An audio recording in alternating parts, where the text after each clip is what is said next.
Hi, ഞാനിപ്പോൾ ഉള്ളത് ജർമ്മനിയിലാണ്. European ട്രിപ്പിൻ്റെ ഭാഗമായിട്ട് ഞാൻ ലാസ്റ്റ് 3 days ആയിട്ട് ഇപ്പോൾ ജർമ്മനിയിലുണ്ട്. ഇന്നലെ മിനിയാന്നും വെതർ വലിയ കുഴപ്പമുണ്ടായിരുന്നില്ല. ഇന്ന് നല്ല സ്നോ ആണ്. ഞാനിപ്പോൾ അവിടെ പാർലമെൻറ്റ് ഹൗസിൻ്റെ മുമ്പിലാണ് നിൽക്കുന്നത്. നിങ്ങൾക്ക് എല്ലാവർക്കും അറിയാം, കേരളത്തിൽ നിന്ന് ജർമ്മനിയിലേക്ക് ഇപ്പോൾ നല്ലൊരു ഫ്ലോ ഉണ്ട്. അതിൻ്റെ മെയിൻ റീസൺ എന്താണെന്ന് വെച്ചാൽ ഫ്രീ ആയിട്ട് പഠിക്കാൻ പറ്റും പബ്ലിക് യൂണിവേഴ്സിറ്റീസിൽ. അപ്പോൾ ഒരു 70% മാർക്കുള്ള ആളുകൾക്ക് ജർമ്മൻ ലാംഗ്വേജ് ഇല്ലാതെ വെറും IELTS ബേസിക് സ്കോറായ 6 ഉണ്ടെങ്കിൽ ഈസി ആയിട്ട് പബ്ലിക് യൂണിവേഴ്സിറ്റീസിൽ അഡ്മിഷൻസ് കിട്ടും. 4-5 വർഷം മുമ്പ് വളരെ ഈസി ആയിരുന്നു പ്രോസസ്സും അതുപോലെ അഡ്മിഷനൊക്കെ കിട്ടാൻ വേണ്ടിയിട്ട്. ഇപ്പോൾ നല്ലൊരു ഫ്ലോ ജർമ്മനിക്ക് ഉള്ളത് കാരണം അഡ്മിഷൻ കിട്ടുക എന്ന് പറഞ്ഞാൽ കുറച്ച് ബുദ്ധിമുട്ടുള്ള കാര്യമാണ്. അപ്പം സെപ്റ്റംബർ ഇൻടേക്കാണ് നെക്സ്റ്റ് ഇൻടേക്ക് എന്ന് പറയുന്നത്. പക്ഷേ ഇപ്പോൾ തന്നെ നിങ്ങളുടെ അപ്ലിക്കേഷൻ പ്രൊസീജിയേഴ്സ് എല്ലാം നിങ്ങൾ എന്തായാലും സ്റ്റാർട്ട് ചെയ്യണം. പാർട്ട് ടൈം ജോബാണ് ഇവിടെ എല്ലാവരും പറയുന്ന ഒരു മെയിൻ കൺസേൺ എന്ന് പറയുന്നത്. നമ്മളെ തന്നെ ഒരുപാട് സ്റ്റുഡൻസിനെ ഇന്നലെയും മിനിയാന്നായിട്ട് നമ്മൾ മീറ്റ് ചെയ്തിട്ടുണ്ടായിരുന്നു.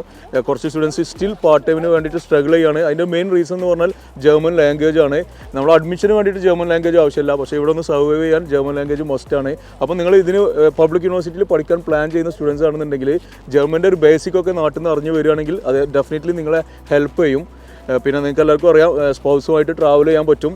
മാത്രമല്ല കോഴ്സിന് ശേഷം ഗ്യാരണ്ടീഡ് ആയിട്ട് 1.5 വർഷത്തെ സ്റ്റേ ബാക്ക് ഉണ്ട്. ആ ടൈമിലൊക്കെ ജോബ് അന്വേഷിക്കാനുള്ള ഒരുപാട് ഓപ്ഷൻസ് ജർമ്മനിയിൽ അവൈലബിൾ ആണ്. പ്രൊസീജിയേഴ്സ് എല്ലാം ഈസിയാണ്. അപ്പോൾ നെക്സ്റ്റ് ഇൻടേക്ക് സെപ്റ്റംബർ ആണ്. അഡ്മിഷൻസ് ഒക്കെ ഇപ്പോൾ ഓപ്പൺ ആണ്. കൂടുതൽ ഡീറ്റെയിൽസ് അറിയാൻ താഴെ കൊടുത്തിട്ടുള്ള നമ്പറിൽ കോൺടാക്ട് ചെയ്തോളൂ.